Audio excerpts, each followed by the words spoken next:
اعوذ باللہ من الشیطان الرجیم بسم اللہ الرحمن الرحیم نحمده ونصلی علی رسولہ الکریم اما بعد الف لام میم اللہ لا الہ الا هو الحی القیوم یا واحد یا ذو الجلال والاکرام بسم اللہ اللہم اذہب حرہا وبردہا ورثبہا۔ یہ ہمارا جو قلب ہے نا، یہ بدلتا رہتا ہے۔ قلب کو اللہ نے اپنی دو انگلیوں کے درمیان رکھا ہوا ہے۔ ہر انسان چاہیں تو ایسے پھیر دیں، چاہیں تو دوسری طرف پھیر دیں۔ اللہ نے بڑی پکی پکی ٹھٹھی ٹھٹھی باتیں کی ہیں، پیاری پیاری سمجھانے کے لیے ہمیں۔ ہم غور ہی نہیں کرتے۔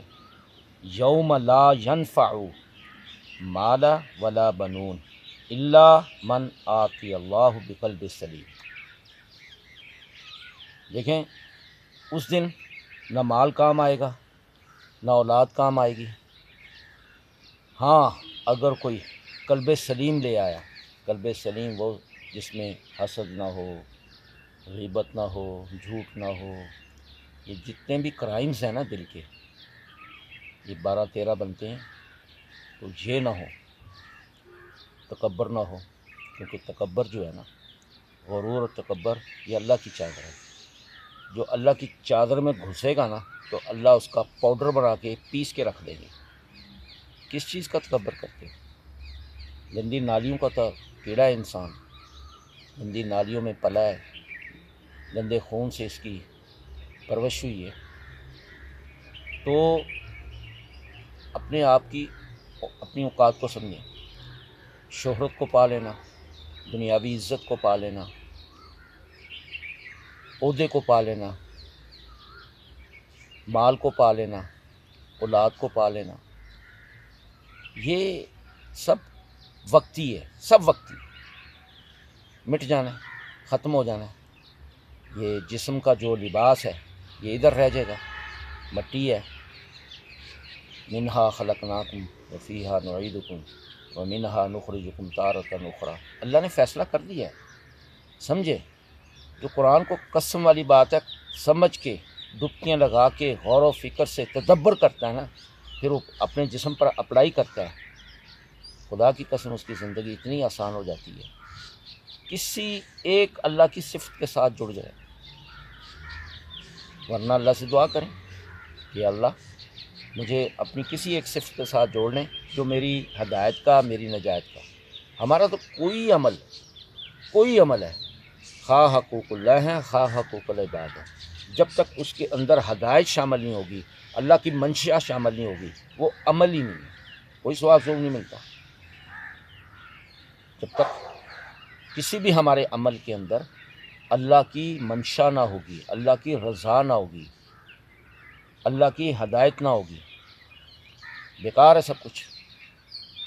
تو اللہ کے ساتھ جڑ کے، اللہ سے مدد مانگ کر کوئی بھی کام کریں، وہ نیکیاں بھی ہوں گی، اس میں درجات بھی بلند ہوں گے، ہر چیز ہوگی۔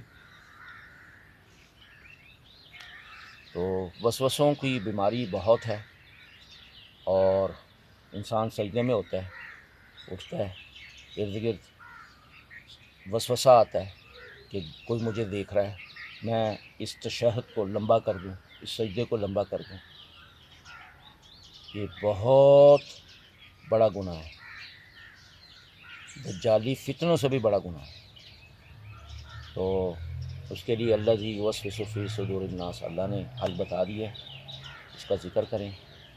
من الجنۃ والناس، جو وسوسے جنوں انسانوں کی طرف سے پڑھتے ہیں، اے اللہ اس کو ہم ان وسوسوں سے ہمیں دور کر دیں۔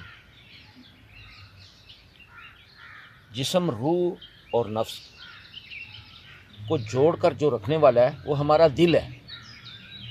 ہم نے کنسنٹریشن، فوکسنگ، اپنی توجہ مرکوز کرنی ہے دل پر، کہ دل نفس کی طرف جا رہا ہے، شیطان کی طرف جا رہا ہے، یا روح کی طرف جا رہا ہے، کس کا کہنا مان رہا ہے، اس پہ توجہ رکھنی ہے، اس پہ کنٹرول کرنا ہے، تو نجات ہی نجات ہے۔ ہر لمحہ جو ہے نا، ہمیں اپنی فکر کرنی چاہیے، ہمیں ٹکٹکی باندھ کر دوسروں کی طرف دیکھنا، دوسروں کے عیبوں کی طرف دیکھنا، یعنی اپنے حال کا پتہ ہی نہیں، یعنی اس میں مصروف رہیں، اپنی دل کو دیکھتے رہیں توجہ سے کہ یہ اللہ کی طرف ہے، ففروا الی اللہ ہے اس کا مرکز، روح کی طرف ہے یا دوسری طرف ہے، یہاں سے پازیٹیوٹی اور نیگیٹیوٹی نکلتی ہے۔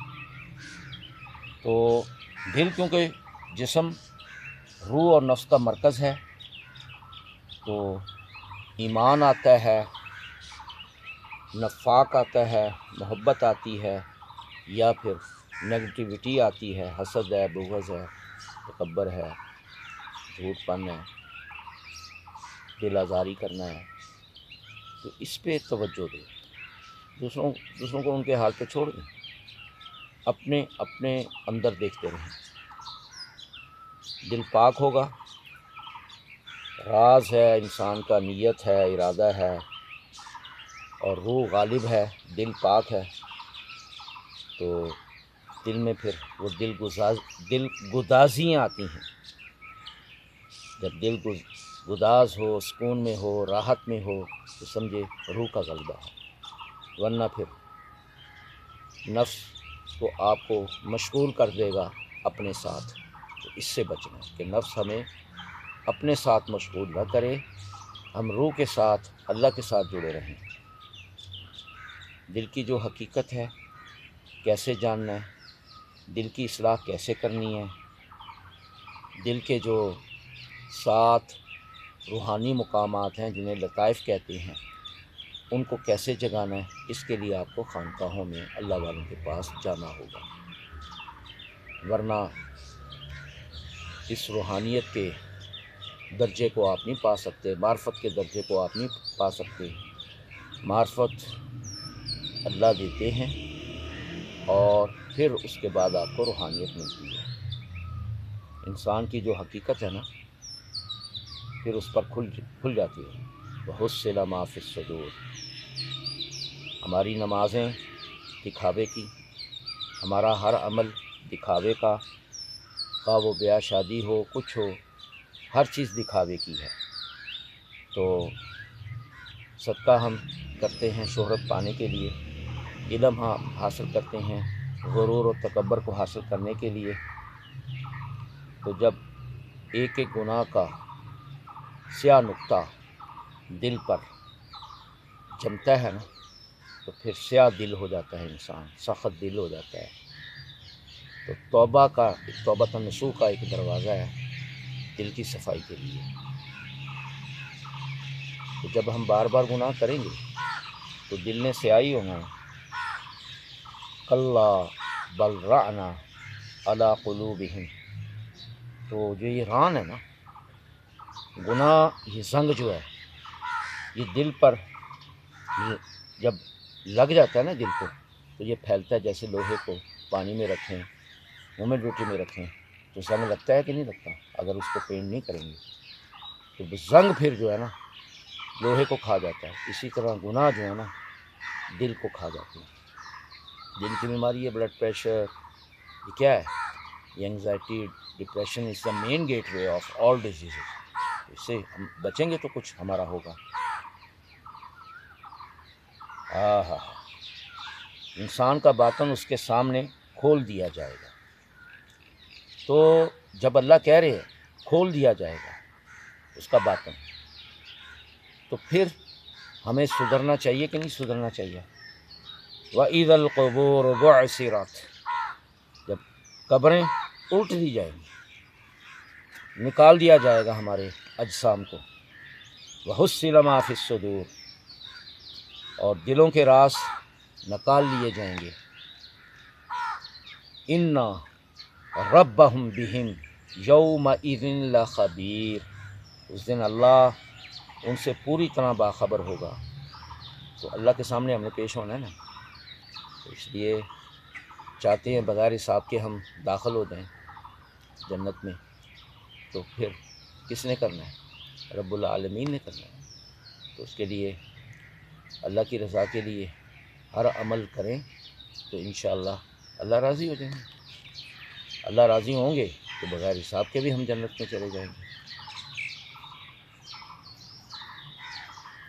تو اس لیے اپنے انر کانشیس پر توجہ رکھیں۔ انسان کی دل کی فصل کو چھان کر دانہ اور بھوسا اللہ پھر الگ کر دیتے ہیں۔ اللہ کی موجودگی وہ دل میں محسوس جب تک ہم نہیں کریں گے، عبادت کا نشہ، لذت، چاشنی نہیں ملے گی۔ تو یہ بھی احسان اللہ کا ہم پر کہ مراقبہ دیا، عبادات دی ہیں، ذکر اذکار دی ہیں اللہ نے، نماز ہے، روزہ ہے، حج ہے، زکوٰۃ ہے، صدقہ خیرات ہے۔ تو یہ احسان ہی ہے نا اللہ کا کہ ہر چیز ہمیں دے رکھی ہے کہ ٹھیک ہے گناہ ہوتے ہیں، توبہ کا دروازہ کھلا ہے۔ تو ہم نے دل کو روح کے ساتھ سنکرونائز کرنا۔ جس دن یہ سنکرونائز ہو گیا، روح اور دل ایک جیسے ہو گئے، ایسے جڑ گئے، کیا بات، پھر ہے مزہ۔ تو اپنے صدر کو، قلب کو، فؤاد کو، لب کو، سر کو، خفی، اخفا، امنا، ان کو جگائیں، ان کے بلب روشن کریں۔ موت کے وقت روح اور دل کے ساتھ کیا ہوتا ہے، نزا کا وقت، تو موت کا جو روحانی منظر ہے قرآن خود بیان کرتا ہے، اللہ خود ہمیں بتاتے ہیں، فلولا اذا بلغت الحلقوم، جب روح حلق تک پہنچتی ہے پھر جسم کمزور ہونا شروع ہو جاتا ہے، ٹھنڈا ہونا شروع ہو جاتا ہے، آہستہ آہستہ پھر پاؤں کے انگوٹھے سے روح نکلتی ہے۔ نیک روح کو خوشبو میں لپیٹ کر یعنی خوبصورت فرشتے آتے ہیں اور سکون سے، آسانی سے روح کو نکال کے لے جاتے ہیں۔ دو ہی مقام ہے نا، علیین اور سجین۔ بری روح، برے فرشتے سختی، خوف، عذاب دکھاتے ہوئے روح کو نکال کر لے جاتے ہیں، پھر روح نکلتے وقت ہماری آنکھیں پیچھا کرتی ہیں۔ اس لیے ذکر میں لگ جاؤ، اللہ کی یاد میں لگ جاؤ، دل بھی نرم، جسم بھی نرم، قلب بھی نرم، روح بھی مضبوط، نفس کمزور، اور اللہ کا قرب۔ آمین ثم آمین یا رب العالمین۔